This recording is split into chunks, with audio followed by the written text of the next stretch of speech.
I told my sister she can't come to my wedding ceremony because of her Tourette's tics, and now she's calling me ableist and acting like I cut her off completely, but I just want the wedding I've always dreamed of. I, 28F, am getting married to my fiancé Max, 25M, this summer. My sister, who I'll call Megan, 32F, has pretty serious Tourette's. Certain physical movements and saying ha ha ha are her most common tics, but there are others as well.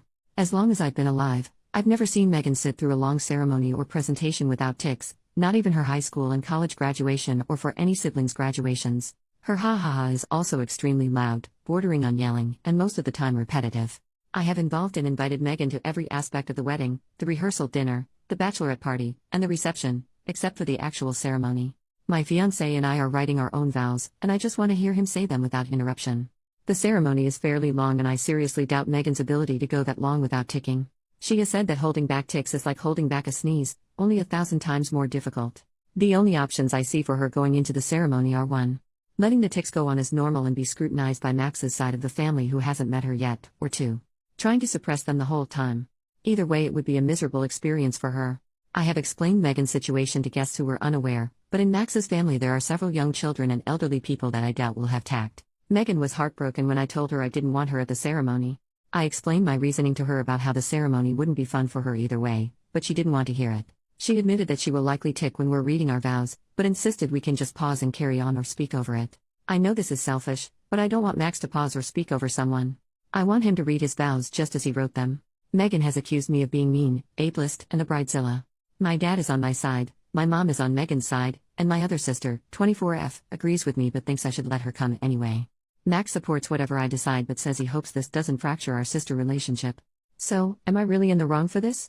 Edit: the kids I'm mentioning went to Max's cousin's wedding last year and were very well behaved, even though their ceremony was longer than what we're planning ours to be, so that's why I'm fine with them. I don't know if this helps, but I am also autistic and have severe struggles when my routines are interrupted or when things don't happen how I planned them. I have often been accused of being a control freak, 2 type A, etc. Maybe this is just me letting my controlling personality get in the way. Edit number 2. I'd like to clarify my biggest issue isn't the verbal interruptions, which would greatly upset me anyway, but potential harm for Megan and other guests. There is a non-zero chance she could injure herself or others. This is the actual crux of the issue. I could potentially handle verbal interruptions, although they would make me incredibly unhappy and uncomfortable, but I don't think I can deal having to stop the wedding because someone has been hurt. It usually only happens in high-stress situations or when she was younger, but crowds and large groups of people have historically been a trigger for her, and the ceremony would require her to stand in front of a huge crowd pretty closely to other bridesmaids. It's happened only a few times in the past year, which should make me feel confident, but I feel like the anxiety has just been growing and growing, and I don't know how to stop it other than making sure there is a 0% chance it could happen. Even though she said she could deal, she has a history of either underestimating or minimizing how bad her tics would be. She said she could handle her stressors and manage them but whacked me in the face at a funeral a couple years ago. She says she can handle the wedding, and I'm truly sorry if this is ableist, but I simply don't believe or trust her anymore. She is either not being truthful with me or herself about how bad the tics can get. Sorry for so many edits. But I did not mean to communicate that I was ashamed of Megan or cared if Max's family did not approve of her. If that was true, I wouldn't have her at any parts of the wedding since those family members will also be there. Based on her previous reactions to similar situations, I assumed that kids staring would upset her, not me. Stress is a trigger for her. But people in the thread were right about how it wasn't my place to assume and dictate how she would feel, and I messed up on that part. It's hard to balance when Megan does have a history of downplaying or underestimating how bad things could get. Minor update: I called my dad to double check, but there is a nursery room in the church where people can watch what's happening in the church live on a TV inside. I hadn't known about it because it wasn't there when I was a kid, but it will definitely be on my list of proposed compromises when I speak with Megan. I want to address some frequently asked questions. Why didn't you suggest a compromise, such as Skyping? I genuinely did not think of them. I struggle with rigid thinking, and often categorize things as an absolute yes and no without thinking of any options in between. The suggestions for compromise have been very helpful, and I will bring them up to Megan. How would you feel if you were disinvited because of your autism? If the reasoning was sound, such as they believe the environment would lead me to have a meltdown, then I would understand. What if your child has Tourette's? How would you feel if they were excluded? Since Tourette's, as many of you have pointed out, is genetic, Max and I have thoroughly discussed how we would raise them. We will always demand reasonable accommodations from school and the workplace, but we will not insist they be involved in every single activity that kids without Tourette's can do. If we had a child that was in a wheelchair, we would not insist they be put on the track field alongside able-bodied kids to see if they can will a 400-meter faster than they could run it. We would find an organization that caters to children in wheelchairs and specializes in helping them be active. Our hypothetical child will understand that they can't participate in everything the other kids can, but we will always provide alternatives and they will never be made to feel less than because of it. Why can't you just say your vows in private? I don't want to. That's literally it. I feel pretty justified in all my other plans regarding Megan, but this is simply a selfish desire rooted in nothing but Max and me's feelings. The thought of doing vows in private makes me unhappy, the thought of doing it in front of everyone makes me happy. You can call me the jerk for that if you wish. Why doesn't your family consider that her tics particularly distress you because of your own disability, autism? It has never been taken very seriously by my family because it pales in comparison to Megan. If one child is drowning and the other one is just barely treading water, you go to the drowning child first. Why are you marrying into Max's family if they will be ableist to Megan? They have never been ableist to Megan. When I say I worry about their behavior, I specifically mean younger children and elderly people who aren't mentally there being able to stop themselves from staring. Why do you care what Max's family thinks? I don't. I don't know how else to communicate that. It's not just that Max's family staring upsets me. The real issue is that when they stare, it upsets Megan, which stresses her out and increases the likelihood of her titching. That stress can trigger a violent tic, putting her at risk of harming herself or others. There is also selfish option 2, where it causes a verbal tic and the consequence is just me being upset. If the kids are well behaved at the other wedding you mentioned, why can't they be told by their parents on how to behave at this one? And now we come to the FAQ that renders the 2 previous ones completely irrelevant. You were right, I was wrong. I was catastrophizing. I don't care if that's not a word. Several people have pointed out that beyond their parents' ability to instruct them, they may have disabled people in their class or their lives they see often. I was projecting my own personal experiences because children rarely, if ever, don't stare at Megan when she is titching. However, I honestly realize that there's a big difference between a kid who has been prepared from conversations from their parents and know what to expect, versus kids who see some random lady yelling in the supermarket and their mom snaps at them to stop staring. In my mind, all kids were the same. I would also like to clarify that I'm upset about her verbal tics because they affect me. I'm sensitive to loud and unexpected noises, which is exactly what her tics are. Most of the time I push down my negative reactions, but if it was just us alone in the room I would still be distressed by her tics. What are her violent tics? The 3 main ones I know of are the elbow, stomping, and flailing her arm. Stomping and flailing her arm are just normal motor tics that people are sometimes caught in the crossfire of. With the elbow, she's explained she must elbow someone or something. Most of the time it's just the wall or whatever chair or couch she's sitting on, but sometimes it's a person. The elbow is also dangerous because it comes on very suddenly and is hard to hold back. The most recent elbow victim was the couch at my parents' house. The last human victim was my dad at Thanksgiving. No offense to him, but he has a decent layer of fat insulating him, so he was fine. Update: the next day, all 3 girls are moved out the house. Max and I have an apartment in a big city that will remain unnamed for privacy reasons, and my youngest sister, 24F, I will call her Mia, is in law school at a university that will also remain unnamed. We're both in relatively drivable distances from our hometown, where Megan and our parents live. It's a small town where everyone knows everyone type of deal, and Megan attended a community college where she was already known by the professors and student body. While Megan lives on her own, she is very reliant on our parents. She has never even attempted to get a driver's license because of the possibility a tic could cause her to swerve, reasonable in my opinion, so my mom drives her to and from work every day. This is not me looking down on Megan in any way for not attending a 4-year big name like Mia and I, or for needing extra help from our parents, because she does need it. This is to explain that Megan and my parents, particularly my mom, are very close. In my opinion, my mom does things for Megan, mostly interpersonal conflicts, that I think she can handle on her own. Megan rarely communicates directly with Mia and I. Instead, our mom usually calls us and says Megan wants X or Megan mentioned she felt Y. Our fight about the wedding was one of the few real discussions we've had without mom mediating. So the first person I actually called was my mom and not Megan. I told her that Megan and I are both grown adults who are capable of handling ourselves. I said I will not take anything into consideration other than what comes directly from Megan's mouth. If mom tells me Megan is upset, I will disregard it. I got pretty frustrated when she steamrolled over my request and threw in her face that I'm the one paying for the wedding, not her and dad, which I regretted. I said I'm willing to work something out with Megan, but if they refuse to communicate or try to disrupt our conversation, all 3 of them will be disinvited. I reminded her Megan was an adult and hung up. I won't copy and paste the exact text I sent Megan, but here are the main points. 1. It was not my intention to hurt you, and I'm sorry. Please let me explain. 2. I want to talk, not text. Things are too easily misconstrued.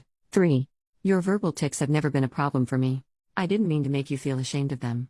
I don't want you to feel like we can't talk. The wedding ceremony is a one-time thing I can explain if you call me. 4. Mom and dad are not present in the room when she calls me. I have already called mom and told her to stay out of my business. I want to talk to her alone, and breaking my trust on this will have serious consequences. 5. A list of 2-hour blocks in the next 3 days I'm available to have a conversation. And 6. I love you. She responded picking one of the times tomorrow and nothing more, but I'm hopeful we can work this out. Second update, one more day later, I called Megan this morning. I'll summarize our conversation, excluding any verbal tics. It's very, very, very long, and all names are fake for privacy reasons. I will refer to myself as Michelle. 1. I told Megan I was sorry I hurt her feelings. 2. Megan said it was especially mean because I know how sensitive she is about weddings and that they're a sore spot for her. 3. I'm bamboozled.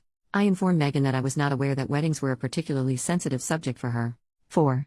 Context. Megan and I are at the age where pretty much everyone is getting married, more so for Megan because she lives in our small hometown. Plenty of women and one man she considers close friends did not invite her to their wedding at all. She works at a boutique and has even encountered friends shopping for jewelry for weddings she wasn't invited to, but I didn't know that last part. 5. Megan does not believe me. How can I not know how upsetting it is when she and my mom have repeatedly mentioned the exclusion to me every time it happens? 6. My answer, well, you never told me you didn't get invited and you were sad about it, you just told me you weren't getting invited. 7. Megan says it's pretty easy to figure out and thinks I'm being purposefully obtuse. I was supposed to pick it up from context clues, the fact that she even said it, her tone when she said it, how many times she mentioned it, and apparently, literally everyone else had. 8. Megan cries. I don't know what to do. I just wait until she stops. 9. I remind Megan that I struggle interpreting things like that. This line is from Max, who I consulted, but he was not in the room. I told her that just like she needs some accommodations for her Tourette's, I need accommodations for my autism, and she has to explain things to me, especially feelings-related things, because I need that extra help. Here's a brief interlude you can skip if you want. Megan, you need someone to explain crying to you? Me, this is the first time you've cried about it to me. Obviously I know what crying means, I'm not a complete dummy. Megan, I didn't say you were a complete dummy. Me, I felt like it was implied. Megan, you just told me how bad you are at understanding implications. Me, I can still guess. Megan, well your guess is wrong. I concede to her but repeat what I said about needing some things explained to me. You said we didn't need to do that anymore. Only because Aunt Marnie was such a BTCH about it. Context, when I was 15 my dad's sister came to live with us and help out. Around this time I verbally expressed my need for clear explanations and she was so annoying. Example, she'd stop at a red light and huff, and then turn to me in the back seat and say slowly, that means I'm annoyed, like I was a toddler or something. My parents and sisters attempted with good faith and told off my aunt when she was being condescending in front of them, but they never quite caught on to what explanations I needed or didn't need. I just got tired of correcting them and announced I was fine after about 6 weeks or so. Max is very good at explicitly stating his feelings because his mom is a therapist. The whole family is very communicative and verbalizes their emotions. I didn't know you were that upset about it. I realized Megan did not know for the same reason I didn't know weddings upset her. I never told her. Plus, her tics were about at their height when this was going on, and I absolutely don't blame her for not being observant, especially as I do not have typical tells of neurotypical people when they're upset. Now I explained to Megan my idea of the nursery room and live streaming it to her so she can see it. The next accusation from Megan, you're ashamed of me just like friends are. You think I'm embarrassing? I say no, if I was ashamed I wouldn't invite her to anything at all. I tell her I didn't want her at the ceremony specifically because the sudden loud noises really will distress me. Especially in a typical setup where the bridesmaids are behind me and I can't see them, so I won't even have a warning that it's coming. She says fine in a tone that I am able to pick up on, and I ask her if this is how she really feels, because if it's not fine she needs to tell me. I haven't even brought up the possibility of violence yet because that will make her even more upset. After a significant pause, she says no offense but she feels like I'm just saying this to hide that I'm ashamed of her, that her friends make lots of excuses like that too. I say no, but I understand why it looks that way because I have always downplayed my own issues when I'm with our family, something else Max coached me on / suggested to me. I said that if she thought I was lying she could talk to Max, his family, or any one of my friends who can verify my sensitivity to loud sound isn't recent. She says fine in a way that I interpreted as being more mollified, and then I said I'm worried about her violent tics. She seems more understanding but insists she can handle it. I try to gentle my voice as much as possible, but explain that anything above a 0% chance is unacceptable for me. She says it's not that bad, but her tone of voice and inflection is different. I interpret from this that she might actually agree with me but is not ready to admit it yet or doesn't believe what she's saying. I remind her that all of our family are historically bigger and that she works out a lot, which I admire her for. None of the family members really get hurt when she elbows because we're all around her size, but she has to be reminded that she's a 5 feet 10 inches muscular woman. I reiterate this and bring up one of my bridesmaids as an example. Direct quote, all of the other, our last names, would be fine but Mary is 5 feet 0 inches and 115 soaking wet. If you elbowed, she would go the heck down and I don't think she would get up. She laughs a little uncomfortably, but I'm not joking. I remind her of Nana's funeral where she said she would be fine and then ended up smacking me in the face. I said I know Tourette's can be unpredictable, but she's had 32 years to figure out her limits. I remind her that she has consistently misled me about how bad things will be. She swears this time it will actually be fine, that she knows herself better than I do, and it's condescending to assume that she's lying.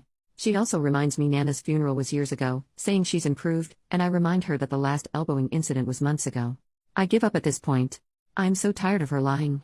She knows she's lying, I know she's lying, and she knows I know. I say fine. You can be in the ceremony if you say you can. But if you hurt someone during the ceremony, you will have to leave immediately. You will be disinvited from the reception. If they sue you, I will not help financially or help you find a lawyer. And I will cut you off completely and not speak to you anymore. You will not get to meet your nieces and nephews, ever. If you're truly willing to risk all that, then you must be truly confident, and I trust you. Otherwise, the nursery room is always open and you can watch on the TV. She doesn't answer me, but starts crying and says, how can I do this to her? This is the only way she'll ever be in a wedding in any way. No one else wants her but her own family should. It's not fair, and she just wants for one time in her life to be in a wedding. This is a lot of information to process for me, so I just kind of pick out one piece and blurt it out before I can process the rest as a whole. Why don't you think you'll get married? She says, are you delusional? Nobody would ever want to marry me. I know this is really insensitive, but I wasn't trying to be mean. It was just my first reaction, I didn't think over it. I just said flatly, Megan, you're being really stupid.